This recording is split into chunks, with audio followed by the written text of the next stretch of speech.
বিসমিল্লাহির রহমানির রহিম।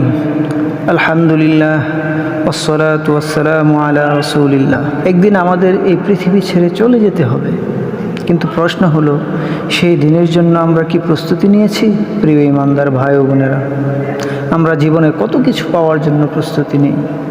বাড়ি করার জন্য প্রস্তুতি নেই, ব্যবসার প্রস্তুতি নেই, সন্তানের ভবিষ্যতের প্রস্তুতি নেই, কিন্তু যে মৃত্যু থেকে কারো পালানোর কোনো সুযোগ নেই, সে মৃত্যুর পরের জীবনের জন্য আমরা কতটুকু প্রস্তুতি নিয়েছি? আল্লাহ তাআলা বলেন, ইয়া আইয়ুহাল্লাযীনা আমানুত্তাকুল্লাহা ওয়াল তানজুর নাফসুম মা কদ্দামাত লিগাদিন ওয়াত্তাকুল্লাহ।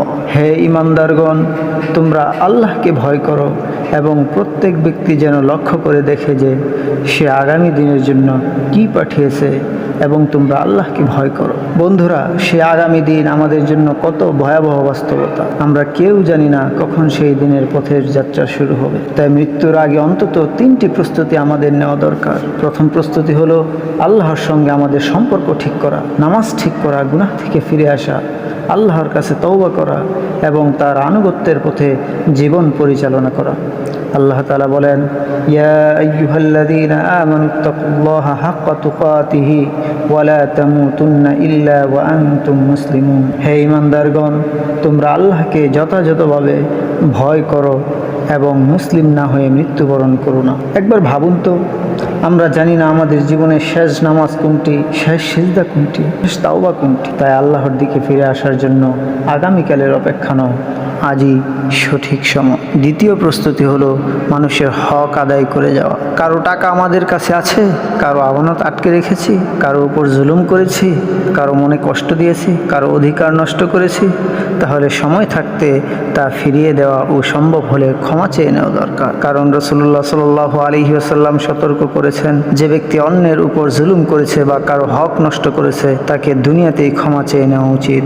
কারণ কঠিন কিয়ামতের দিন টাকা পয়সা ধন দৌলত দিয়ে সেই হকের ক্ষতিপূরণ করা যাবে না। তখন তার নেক আমল থেকে মাজলুম ব্যক্তিকে দিয়ে দেওয়া হবে, আর নেক আমল না থাকলে মাজলুমের গুনাহ তার উপর চাপিয়ে দেওয়া হবে। বন্ধু, তাই মৃত্যুর আগে ঘরের হিসাব মেলানোর পাশাপাশি মানুষের হকের হিসাব মেলানোটাও জরুরি। কারণ জানি না কোন মানুষের চোখের পানি আমাদের আখিরাতের বিপদের কারণ হয়ে দাঁড়ায়। তৃতীয় প্রস্তুতি হলো মৃত্যুর পরেও নেক আমল জারি রাখা।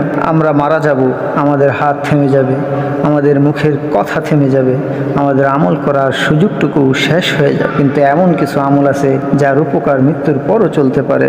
রাসূলুল্লাহ সাল্লাল্লাহু আলাইহি ওয়াসাল্লাম বলেছেন, মানুষ মারা গেলে তার আমল বন্ধ হয়ে যায়, তবে 3টি আমল ছাড়া। সদকায়ে জারিয়া, এমন ইলম বা জ্ঞান যার দ্বারা মানুষ উপকৃত হয়, অথবা নেক সন্তান যে তার জন্য দোয়া করে। তাই ভাবুন, আমরা কি এমন কিছু রেখে যাচ্ছি যার সব আমাদের মৃত্যুর পরও চলতে পারে? একটি কোরআন শিক্ষা দেওয়া, উপকারী জ্ঞান মানুষের কাছে পৌঁছে দেওয়া, কোনো সদকায়ে জারিয়া করা, অথবা এমন সন্তান গড়ে তোলা যা আমাদের মৃত্যুর পরও হাত তুলে বলবে, হে আল্লাহ, আমার বাবা মাকে ক্ষমা করে দিন। বন্ধু, এখন একটু মন দিয়ে শুনুন। এক ব্যক্তি একবার সফরে প্রচণ্ড তৃষ্ণার্ত হয়ে পড়েছিলেন। তিনি একটি কূপ দেখতে পেলেন। কূপে নেমে পানি পান করলেন।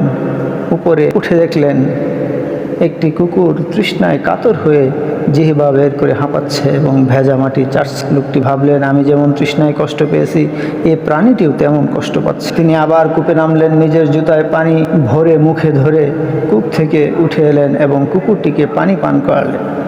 রাসূলুল্লাহ সাল্লাল্লাহু আলাইহি ওয়াসাল্লাম বলেছেন, আল্লাহ তাআলা তার এই আমলকে কবুল করলেন এবং তাকে ক্ষমা করে দিলেন। একটি তৃষ্ণার্ত প্রাণীর প্রতি একটি ছোট্ট দয়া আর আল্লাহর পক্ষ থেকে ক্ষমা। তাহলে আমরা কেন কোনো ভালো কাজকে ছোট করে মনে করব? হয়তো আপনি কাউকে একটি ভালো কথা বললেন, হয়তো একজন অসহায় মানুষকে সাহায্য করলেন, হয়তো কারো চোখের পানি মুছে দিলেন।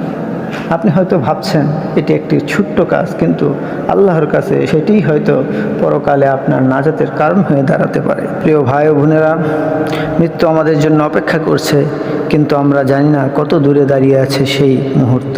তাই মৃত্যুর আগে আল্লাহর সঙ্গে সম্পর্ক ঠিক করি, মানুষের হক আদায় করি, আর এমন নেক আমল রেখে যায় যার উপকার আমাদের মৃত্যুর পরও চলতে থাকে। আজ রাতে ঘুমানোর আগে নিজেকে একটি প্রশ্ন করুন, আমি যদি আজ রাতে আল্লাহর কাছে ফিরে যাই, আমি কি প্রস্তুত?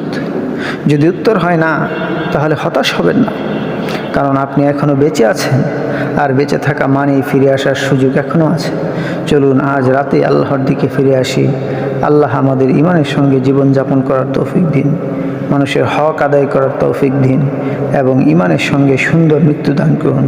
আল্লাহুম্মা আমিন ইয়া রাব্বাল আলামিন।